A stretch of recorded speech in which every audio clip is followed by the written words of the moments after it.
শিক্ষার্থীবৃন্দ, আসসালামু আলাইকুম। আমরা গত ক্লাসে জেরান্ড এবং পার্টিসিপলের পার্থক্য করতে গিয়ে জেরান্ড সম্পর্কে আমরা ডিটেইলড একটা আইডিয়া নিয়েছিলাম। অর্থাৎ ভার্ব প্লাস আইএনজি কোন কোন ক্ষেত্রে জেরান্ড হিসেবে কাজ করে বা কোন কোন ক্ষেত্রে আমরা সেটাকে জেরান্ড হিসেবে বিবেচনা করব সেটা শিখেছিলাম। আজকে আমরা শিখব কোন কোন ক্ষেত্রে ভার্ব প্লাস আইএনজি কে আমরা পার্টিসিপল হিসেবে নিব। আমি শুরুতে একটা কথা বলে রাখি, পার্টিসিপল হিসেবে ভার্ব আইএনজি কে আমরা নিব কখন, যদি সেটা অ্যাডজেক্টিভ অথবা অ্যাডভার্ব হিসেবে কাজ করে। কি হিসেবে কাজ করবে? অ্যাডজেক্টিভ অথবা অ্যাডভার্ব হিসেবে কাজ করলে। কেমন? আমরা প্রথম সেন্টেন্সটিতে দেখতে পাচ্ছি কি, যে বলা হচ্ছে মসকিটোস লেই এগস অন স্ট্যান্ডিং ওয়াটার। কেমন? মশারা স্থির পানিতে ডিম পাড়ে। তাহলে মশারা কেমন পানিতে ডিম পাড়ে, কেমনের উত্তর। কেমনের উত্তর তাহলে কেমন পানি, অর্থাৎ পানির গুণাগুণ, পানির অবস্থা বোঝাচ্ছে। সুতরাং এটা কি হবে? এটা নাউনের অবস্থা বুঝালে, নাউনের কোনো অবস্থা বা গুণাগুণ বুঝালে সেটা কি হয়? অ্যাডজেক্টিভ হয়। তার মানে এখানে স্ট্যান্ডিংটা নাউনের অবস্থা বোঝাচ্ছে, সুতরাং এটা কি হবে? অ্যাডজেক্টিভ। তাহলে স্ট্যান্ডিংটা অ্যাডজেক্টিভ হওয়ার কারণে এটা কি হবে? প্রেজেন্ট পার্টিসিপল হিসেবে কাজ করছে এখানে। ঠিক আছে?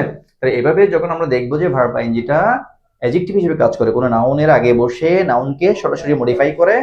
আর একটা জিনিস খেয়াল রাখবো আমরা, সেটা হচ্ছে কি, সাধারণত যে নাউনটাকে মডিফাই করবে সেই নাউনটাই এই কাজটা করে। যেখানে এখানে স্থির হয়ে কে আছে বা দাঁড়িয়ে আছে কি, পানি, পানি নিজেই কেমন পার্টিসিপল হিসেবে কাজ করলাম।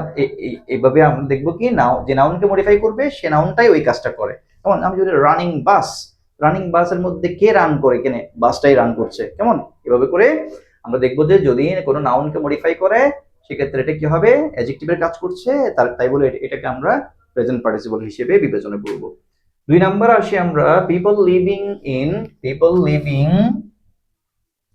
In slums are vulnerable to diseases. বলে বস্তিতে বসবাস করে এমন মানুষগুলো বিভিন্ন রোগের কাছে অরক্ষিত বা সুরক্ষিত নয়। সহজেই তারা রোগে আক্রান্ত হয়, এমন রোগে আক্রান্ত হওয়ার টেন্ডেন্সি থাকে। এটাকে কি বলে? ভালনারেবল বলে। কেমন? মানে সেফ না আর কি। তাহলে কোন মানুষগুলো, কোন মানুষগুলো? যে মানুষগুলো বস্তিতে থাকে। তাহলে এখানে মানুষগুলোর পরিচয়, তাহলে মানুষগুলো কি নাউন? তাহলে নাউনের পরিচয় আসলে অবশ্যই সেটা অ্যাডজেক্টিভ হিসেবে কাজ করছে। হ্যাঁ, সিঙ্গেল ওয়ার্ড হলে তখন অ্যাডজেক্টিভ, আর যদি ফ্রেজ হিসেবে কাজ করে, যেমন এখানে লিভিং ইন স্লামস, এটা একটা ফ্রেজ হিসেবে, অ্যাডজেক্টিভ ফ্রেজ হিসেবে কাজ করছে। তো অ্যাডজেক্টিভ ফ্রেজ হিসেবে কাজ করলেও মূলত ভার্ব আইএনজিটা যেহেতু অ্যাডজেক্টিভের রোল প্লে করে, তাহলে এটাও কি হবে? প্রেজেন্ট পার্টিসিপল হবে। তাহলে আমরা দেখতে পাচ্ছি কি, নাউনের আগে বসে অথবা নাউনের পরে বসে যদি কখনো নাউনকে মডিফাই করে কোনো এনজি, সেটা অ্যাডজেক্টিভের কাজ করছে, সুতরাং সেটা প্রেজেন্ট পার্টিসিপল। আচ্ছা, এবার আসি আমরা 3 নম্বরে। 3 নম্বরে একটু ভিন্ন। সেটা কিরকম? সেটা হচ্ছে অ্যাডভার্ব হিসেবে কাজ করে। সাধারণত কোনো ভার্ব প্লাস আইএনজি দিয়ে শুরু হওয়া কোনো ফ্রেজে যদি এরকম কমা দেওয়া থাকে, তাহলে মনে করতে হবে এটা অ্যাডভার্ব হিসেবে কাজ করছে। কিভাবে? এটা সাধারণত মিনিং হয় পরের কাজটার কারণ বোঝাই। পরে যে কাজটা হয়েছিল বা হয় বা হবে, যেটা হবে সেটার একটা কারণ বোঝাই। তাহলে টেকিং ড্রাগস, এই কথাটার অর্থ কি হবে?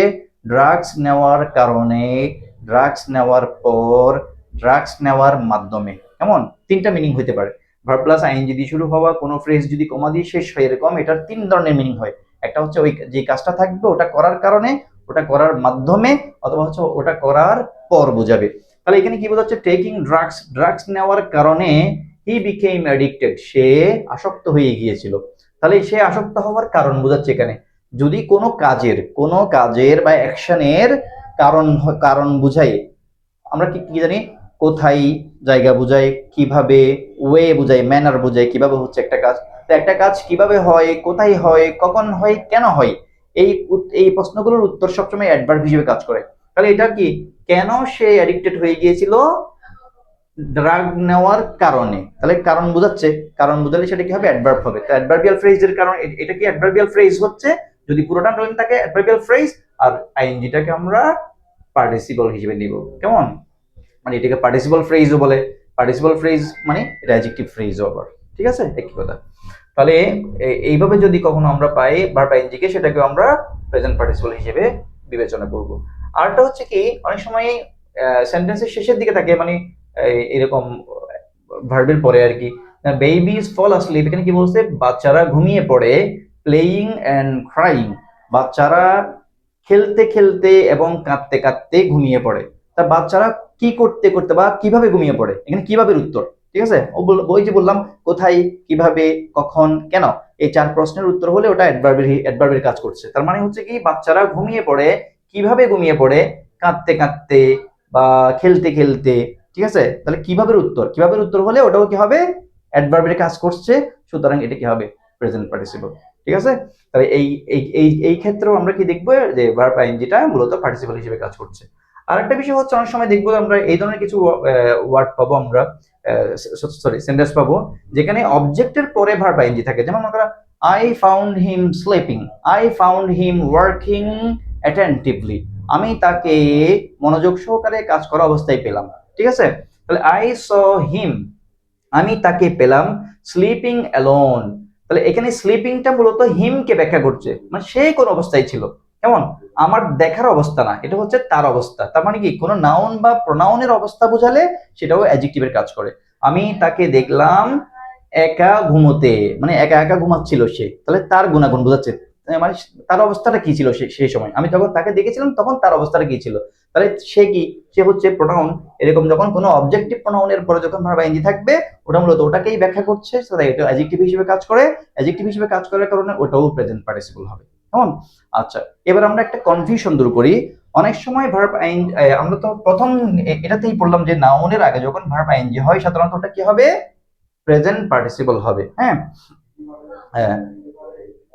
এখন দেখো, একটা জিনিস আমরা খেয়াল করি, সেটা হচ্ছে কি, এবার আমরা একটা কনফিউশন দূর করবো, সেটা কিভাবে।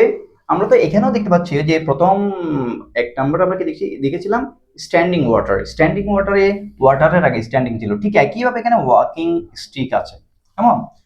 ওয়াকিং স্টিক, এক্ষেত্রে আবার এটা এটা কি হবে, এটাও তো ওয়াকিং স্টিক, স্টিকের ধরন বোঝাচ্ছে, কোন, মানে আমার দাদি একটি ওয়াকিং হাঁটার লাঠি ব্যবহার করে, তাহলে এটা লাঠির ধরন বোঝাচ্ছে, অবশ্যই এটা কি অ্যাডজেক্টিভের কাজ করতেছে। ঠিক আছে, কিন্তু অ্যাডজেক্টিভের কাজ করলেও সবসময় প্রেজেন্ট পার্টিসিপল বলা যাবে না। মনে রাখতে হবে, এই যখন ভার্ব প্লাস আইএনজি অ্যাডজেক্টিভের কাজ করে, তখন কিন্তু সে কি করবে, ওই ওই নাউনটা এই কাজটা করবে। এখানে স্টিকটা কি নিজে ওয়াক করে, মানে হাঁটার কাজটা কি স্টিকে করে, এটা বোঝাচ্ছে।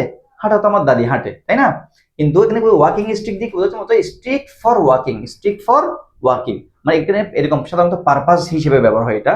কেমন, এখানেও দেখো, you need to pay a subscribing fee, তোমাকে একটা সাবস্ক্রাইবিং ফি দিতে হবে। তাহলে কেমন ফি, সাবস্ক্রাইবিং ফি। এখন এটাও তো ফির ধরন বোঝাচ্ছে, কিন্তু ফির ধরন বোঝালে কি হবে, ফি তো নিজেই সাবস্ক্রাইব করবে, সাবস্ক্রাইব করতেছো তুমি, চাঁদাটা দিচ্ছ তুমি, ঠিক আছে, বা যে ব্যক্তিকে নিয়ে কথা হচ্ছে সে দিচ্ছে। তাহলে এখানে তো মূলত এটা অ্যাডজেক্টিভ হিসেবে কাজ করে, কিন্তু এটা কিনা পার্টিসিপল না। ঠিক আছে, এরকম হলে তখন এটাকে বলা হয় জেরান, কিন্তু অ্যাডজেক্টিভ হিসেবে কাজ করতেছে, কেমন, মানে এটা শুধু ভার্ব আইএনজিটা যদি আমরা আন্ডারলাইন করা থাকে তখন এটা জেরান হিসেবে নিতে হবে। আবার যদি অপশনের মধ্যে অ্যাডজেক্টিভ দেওয়া থাকে, অবশ্যই অ্যাডজেক্টিভ আনসার করতে হবে, কেমন, এটা পার্টিসিপল না, এটা জেরান। কিন্তু জেরান হলে কি হবে, এটা মূলত কি হিসেবে কাজ করতেছে, পার্টিসিপল হিসেবে কাজ না করে অ্যাডজেক্টিভ হিসেবে কাজ করতেছে, কেমন।